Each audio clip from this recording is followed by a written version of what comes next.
오늘 이사야 39장 말씀을 통해서 말씀을 깨닫는 지혜와 응답받는 기도의 은총이 우리에게 넘치게 될 줄로 믿습니다. 이사야는 처음 시작하면서 말씀드렸습니다. 1장부터 39장까지 그리고 40장부터 마지막 66장까지 나뉜다. 그래서 앞이 39장이고 뒤가 27장이에요. 마치 성경을 보는 것처럼 성경이 39, 27 아닙니까? 구약이 39권, 신약이 27권인 것처럼 이사야도 앞에 39권과 뒤에 27권이 전혀 다른 이야기를 하고 있어요. 그래서 오죽하면 학자들은 제1 이사야, 제2 이사야라고 말할 정도로 이렇게 이 두 부분과 사이에는 많은 간격이 있습니다.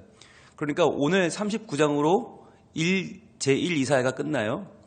여기까지는 무슨 이야기냐면 아수르가 지금 쳐들어와서 아수르 때문에 힘들고 곧 죽을 것 같은 그런 고통 가운데서 하나님께 부르짖는 내용이 전반부예요. 그런데 내일 볼 40장부터는 바벨론 포로에 이미 끌려간 뒤의 이야기예요. 바벨론 포로에 끌려간 이스라엘 백성들에게 선포되는 위로와 소망이 내일부터 말씀이거든요. 그러니까 오늘 39장과 내일 40장 사이에는 약 200년간의 간격이 있습니다. 한 200년의 간격. 그래서 이게 한 사람이 쓰기는 어렵다. 그렇다면 이것이 이사야가 시작은 했지만 그 이사야의 학파, 이사야의 제자들, 그 말씀을 같이 공유하는 자들이 뒤를 완성한 것이 아닌가 할 정도로 시간적인 차이가 많단 말이죠. 그런데 오늘 그 39장이 끝나는데 그렇다면 오늘 39장은 어떤 역할을 하냐면 앞부분과 뒷부분을 연결하는 아주 중요한 고리가 됩니다. 아수르가 그렇게 쳐들어와서 금방 나라가 망할 것 같았지만 망하지 않았잖아요. 왜요? 하나님이 도와주셔서 하나님께 매달리고 기도했더니 하나님은 히스기야의 생명도 연장해 주시고 그러면서 이스라엘의 국운도 연장해 주셨죠. 즉 앞에 나온 39장은 온통 심판의 선포지만 어렵고 힘들고 괴로웠지만 그러나 하나님을 의지했던 날들에 대한 기록이에요. 그런데 내일부터 볼 40장 이후는 왜 희망과 소망이 선포됩니까? 희망과 소망이 없으니까. 지금 삶 가운데 그 어떤 소망도 없는 바벨론 포로의 생활을 살게 되기 때문에 이제는 희망이 없으면 못 사는 거죠. 소망이 없으면 못 살아요. 그래서 그런 희망과 소망이 선포됩니다. 이것은 역설이죠. 1장부터 39장은 심판과 경고가 계속 주어지지만 그러나 아직 나라는 망하지 않았습니다. 오히려 살만합니다. 왜? 하나님을 의지했기 때문에. 그런데 40장부터는 하나님을 의지하지 않았던 역사가 이제 펼쳐지고 그렇기 때문에 나라를 빼앗겼고 그래서 힘들어 죽겠는 날들이 이어지는 거예요. 그런 날에 선포되는 것이 하나님의 위로다라고 하는 거죠. 그러니까 우리가 경고의 말씀은 싫고 위로의 말씀은 좋고 이게 아니라는 거예요. 이사야를 읽을 때 우리가 39장까지는 되게 힘들게 읽어요. 망한다, 죽는다. 그러니까 괴롭다가 40장부터는 야, 이제 읽을만하다. 위로, 재밌고, 신나고, 좋고. 그런데 그게 실제로는 정반대란 말이에요. 심판한다, 죽는다, 망한다 하셔도 하나님을 의지했을 때에는 아직까지 나라가 살아있어요. 백성도 있어요. 그런데 40장부터 내일부터 이어지는 모든 말씀 중에는 나라도 없고 백성도 없어요. 다 잃어버렸어요. 그러면 왜 잃어버렸는가 하는 거예요. 왜 그렇게 되었는가? 왜 망했는가? 왜 멀쩡히 있던 이스라엘이 왜 망했는가? 라고 하는 질문이 오늘 39장에 답이 나옵니다. 그래서 이 39장은 우리에게 굉장히 중요한 말씀이에요. 이사야의 전반부와 후반부를 연결해주는 연결고리이면서 과연 우리의 삶에 하나님께 받은 은혜를 우리가 어떻게 감사해야 되고 어떻게 그 은혜를 간직하고 살아야 되는가라고 하는데 매우 중요한 말씀입니다. 먼저 1절입니다. 그때에 발라단의 아들 바벨론 왕 모르닥 발라단이 히스기야가 병들었다가 나았다함을 듣고 히스기야에게 글과 예물을 보낸지라 그랬죠. 그때에 그랬죠. 그때에는 언제예요? 바로 히스기야가 죽을 병에 걸렸다가 기도해서 나았죠. 히스기야가 나아서 15년의 삶을 연장받았는데 히스기야가 살아났다는 게 중요한 게 아니라 그때에 하나님이 어떤 일을 행하셨어요? 바로 놀라운 여호와의 사자를 일으키셔서 18만 5천 명의 아수르가 모두 몰살당하고 사네립 왕이 고향으로 돌아갔다고 죽죠. 그 일이 벌어진 때예요. 그런데 그때 누가 왔냐면 바벨론의 왕이 왔어요. 바벨론의 왕. 이 당시에 바벨론이 어떤 나라였냐면 바벨론은 아수르의 속국입니다. 그러니까 아수르가 전 세계를 지배할 때 그 밑에 있던 나라가 바벨론이에요. 그러니까 바벨론으로서는 이 아수르가 망할 날만 기다리고 있었던 거죠. 게다가 제일 큰 원수는 누구였겠어요? 사네립이죠. 아수르의 왕이 제일 큰 원수죠. 그런데 그 사네립이 이스라엘에 침공했다가 군사를 잃고 고향으로 들어가 죽었단 말이죠. 그러니까 얼마나 고마워요. 바벨론으로서 너무 땡큐죠. 그래서 히스기야를 찾아온 거죠. 찾아와서 그를 만나러 왔는데 그에게 뭘 보냈나? 글과 예물을 보냈다고 그랬어요. 글과 예물. 여러분, 이 두 가지가 상징하는 게 뭔가요? 예물은 인사죠. 다시 건강해지는 걸 축하합니다. 당신이 아수를 물리치셨군요. 축하합니다. 글은 뭘까요? 글. 여기서 글은 뭔가 이제 우리가 하나가 되자는 거죠. 뭔가 이제 우리가 힘을 합쳐서 아수를 완전히 무너뜨리자. 우리가 힘을 모으자라고 하는 연합을 말하는 거죠. 2절입니다. 그래서 히스기야가 사자들도 말미암아 기뻐하여 그랬어요. 얼마나 기뻤겠어요. 아니, 자기를 이제 살아난 것도 기쁜데 이제 함께 하자고, 함께 아수를 무너뜨리자고 바벨론 왕이 찾아왔단 말이죠. 자, 사자들이 보냈어요. 그들에게 보물 창고 곧 은금과 향료와 보배로운 기름과 모든 무기고에 있는 것을 다 보여주었으니 히스기야가 궁중의 소유와 전 국내의 소유를 보이지 아니한 것이 없는지라 그랬어요. 왜 보여줬을까요? 이제 우리도 이만큼 힘이 있다는 걸 보여주는 거죠. 우리랑 연합하는 건 잘하는 일입니다. 우리랑 하나가 돼서 한번 진짜 아수를 무너뜨려 봅시다. 우리 이렇게 잘 살고 이렇게 은급이 많고 보화가 많으니까 저는 아주 훌륭한 나라의 왕입니다 라고 하는 걸 보여준 거죠. 자, 그때 3절에서 이렇게 변화가 일어나죠. 이에 선지자 이사야가 히스기야 왕에게 나와 묻되 그 사람들이 무슨 말을 하였으며 어디서 왕에게 왔나이까 하니. 자, 두 가지를 물었습니다. 무슨 말 했습니까? 어디서 왔습니까? 두 가지를 물었어요. 그런데 히스기야는 하나만 대표해요. 히스기야가 이르되 그들이 원방 곧 바벨론에서 내게 왔나이다 하니라. 분명히 무슨 말 했느냐가 먼저 물어봤죠. 그런데 여기 답을 하지 않아요. 왜 하지 않았을까요? 찔림이 온 거죠. 하나님의 사람이 나와서 무슨 말 했습니까? 어디서 왔습니까? 그랬더니 그냥 바벨론에서 왔다고. 근데 바벨론도 원방에서 왔다고. 원방 바벨론, 멀리서 왔다고. 그러니까 여긴 두 가지가 담겨있죠. 하나는 멀리서 나를 찾아올 정도로 내가 대단한 사람이다 라고 하는 거죠. 저 멀리 바벨론에서 나를 찾아와서 축하해줄 정도로 나는 대단한 사람이에요. 첫 번째. 두 번째, 먼 나라니까 괜찮아요 라는 얘기죠. 다 보여줘도 괜찮아요. 우리의 모든 이 금은 보화와 우리나라의 이 재력을 보여줘도 상관없어요. 멀리서 왔으니까 라고 하는 말이 담겨 있어요. 근데 무슨 말을 했는지가 없죠. 무슨 말을 했다는 거예요? 너랑 나랑 힘 합쳐서 잘해보자. 이 얘기를 빼버린 거죠. 자, 그랬더니 4절 이사야가 이르되 그들이 왕의 궁전에서 무엇을 보았나이까 하니 히스기야가 대답하되 그들이 내 궁전에 있는 것을 다 보았나이다. 내 창고에 있는 것으로 보이지 아니한 보물이 하나도 없나이다 하니라. 히스기야는 참 해맑은 사람인 것 같아요. 무슨 짓을 했는지 아직 모르는 거죠. 여러분, 한 나라가 그 나라에 있는 보물을 다 공개한다? 게다가 무기고 있는 걸 다 보여준다? 이게 무슨 뜻입니까? 적에게 자기의 모든 중요한 핵심을 다 공개한 거잖아요. 그러니까 이것은 나의 어떤 지금까지 쌓아온 것, 내가 지금까지 만들어온 것, 구축해온 것을 자랑하려다가 결국은 뭡니까? 우리나라의 가장 속 사정까지 다 다 보여준 거예요. 다 오픈해버린 거예요. 큰 잘못을 한 거죠.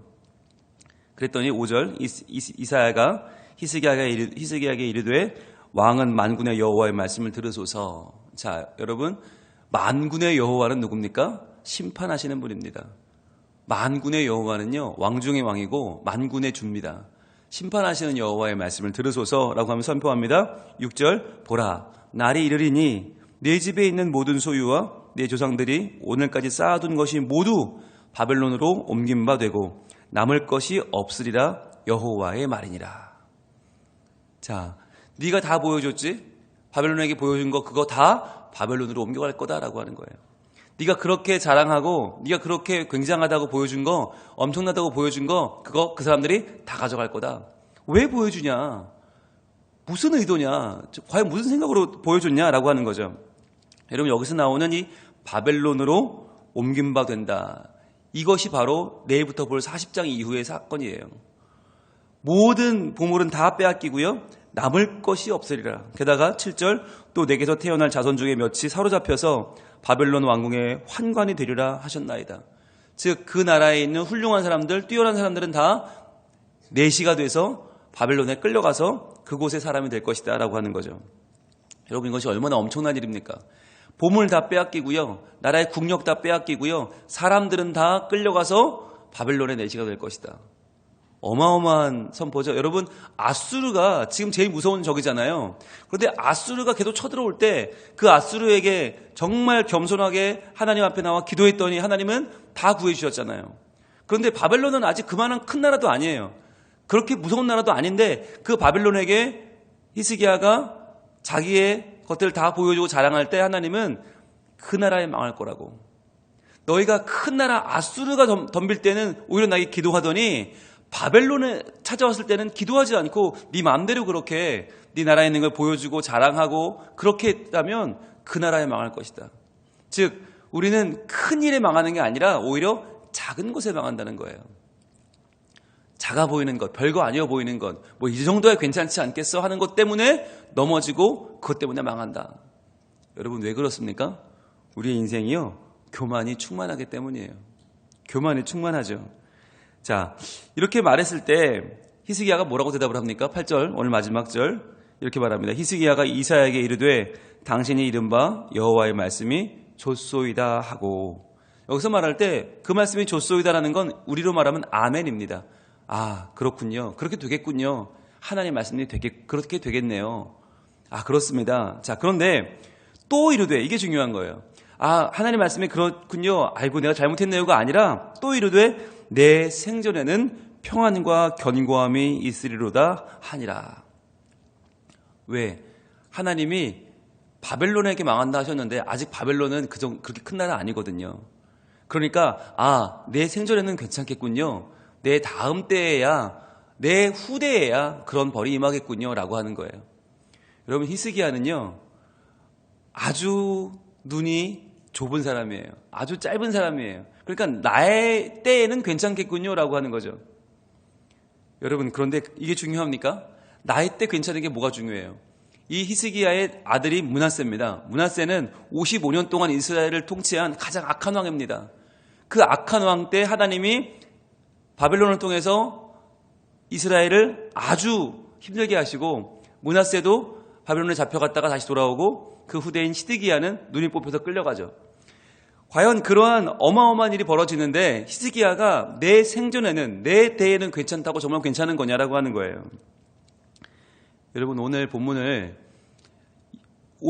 보면 우리가 해석이 잘 안 돼요. 이게 과연 좋은 상황인지 나쁜 상황인지. 그런데 오늘 본문을 역사가들은 이렇게 기록을 했습니다. 역대하 32장으로 가봅니다. 오늘 말씀을 기록한 역대하 32장 24절부터 한번 볼게요. 과연 이 사건을 하나님은 역사가들을 통해서 어떻게 우리에게 보여주고 계시는가? 역대하 32장 24절부터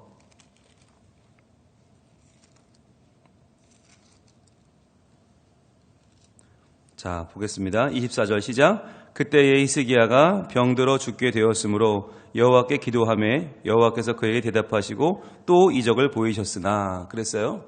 그러니까 히스기야가 병들어 죽게 되었을 때, 이때는 아수르의 통치를 받을 때였죠. 아수르에게 지금 압박받을 때, 죽게 되었을 때, 그때는 기도함에 대답하시고 이적을 보여주셨다. 생명도 구해주시고 이스라엘도 구해주셨어요. 그런데 25절입니다. 히스기야가 마음이 교만하여 그 받은 은혜를 보답하지 아니하므로 진노가 그와 유다와 예루살렘에 내리게 되었더니, 자, 교만하여, 마음이 교만하여, 이게 중요한 거죠. 히스기야가 하나님 앞에 간절하게 기도할 때, 하나님, 저는 죽어도 좋습니다. 그러나 제가 진실과 공의로 행한 것은 기억하옵소서 기도할 때는 정말 하나님 앞에 겸손했어요. 그런데 하나님이 그 생명을 연장해 주시고 도와주시자 그는 마음이 교만하여졌다. 그래서 그 받은 은혜를 보답하지 아니하므로 진노가 임하게 됐다는 거죠.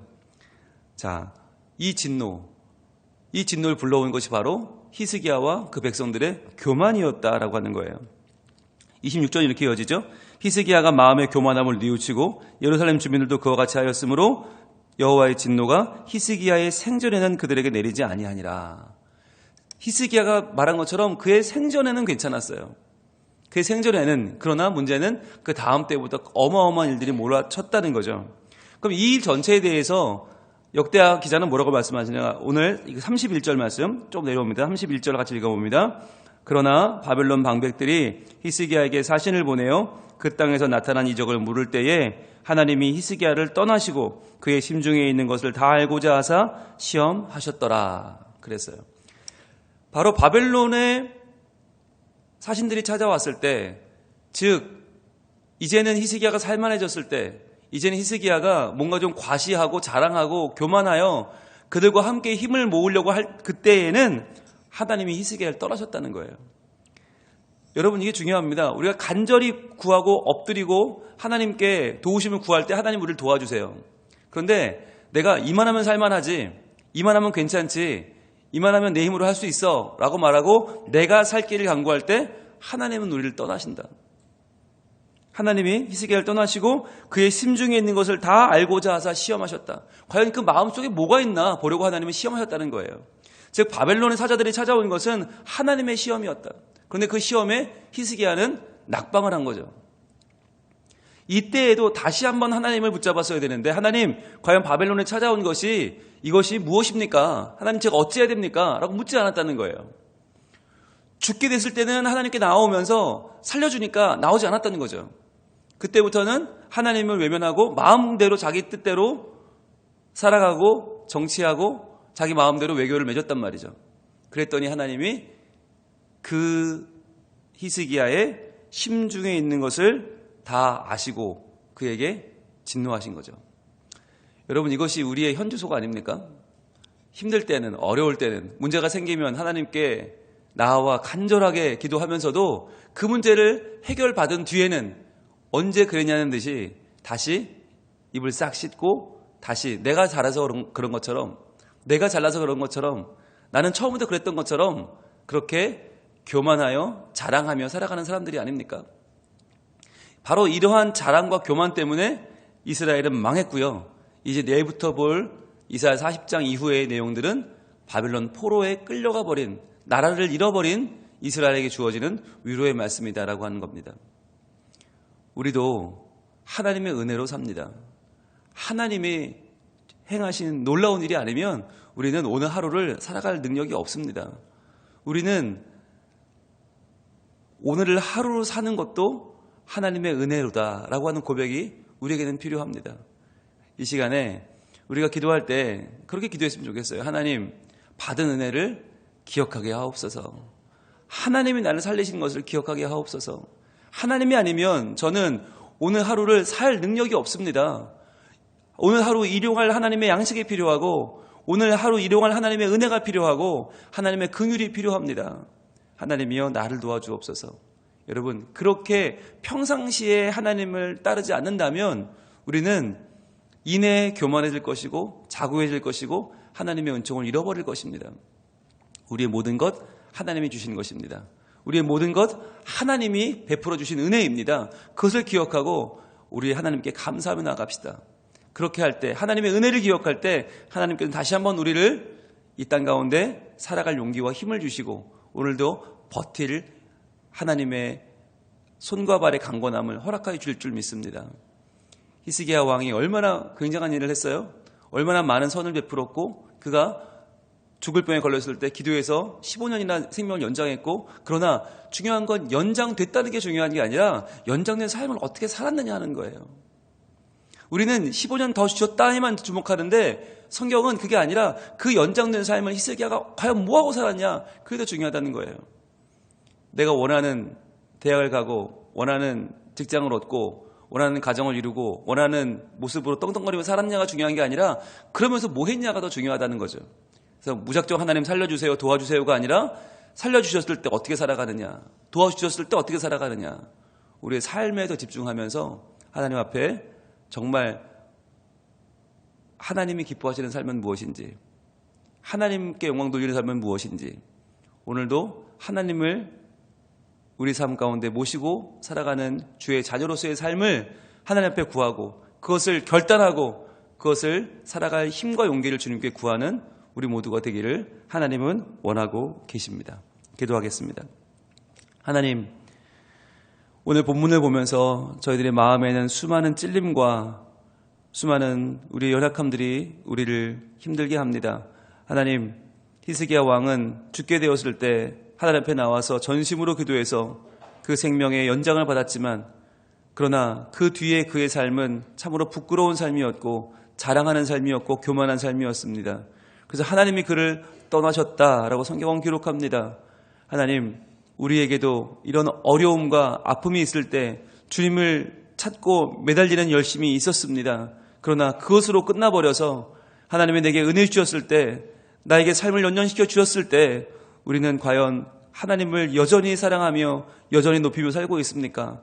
아니면 그 은혜를 잊어버리고 교만하고 자만하여 내가 이루었노라고, 내가 여기까지 했노라고 그렇게 저희들 헛된 것을 자랑하며 살고 있지는 않습니까? 하나님, 히스기야의 이 교만과 자만 때문에 나라가 망하고 바벨론의 모든 것이 빼앗기고 모든 사람들은 끌려가고 그 중에 몇은 내시가 되는 이러한 아픈 역사가 이제 펼쳐지는데, 주여, 이러한 성경의 역사가 우리에게 바로 현실을 살아가는, 오늘을 살아가는 교훈이 되게 하여 주시고, 주여, 하나님께서 원하시는 것이 무엇인지 바로 알아 하나님께 나와 겸손하게 감사하며 찬양하며 도우심을 구하며 주님을 높이는 저희들로 서게 하여 주시옵소서. 주님이여, 이 아침에 간절한 기도 제목을 가지고 주님 앞에 나왔습니다. 주여, 그 제목을 구하기 전에 먼저 여기까지 인도하신 주님께 감사하게 하시고, 나를 살려주신 주님, 내게 은총 주신 주님을 기억하며 감사하며 내 아이 앞날도 주님께 맡겨드리는 우리 모두가 되게 하여 주시옵소서. 주님, 이 시간 우리를 새롭게 하시고 하나님의 사람으로 더 낮아지는 마음, 겸손한 마음, 주님께 감사하며 기뻐하는 마음을 허락하여 주시옵소서. 예수님 이름으로 기도합니다.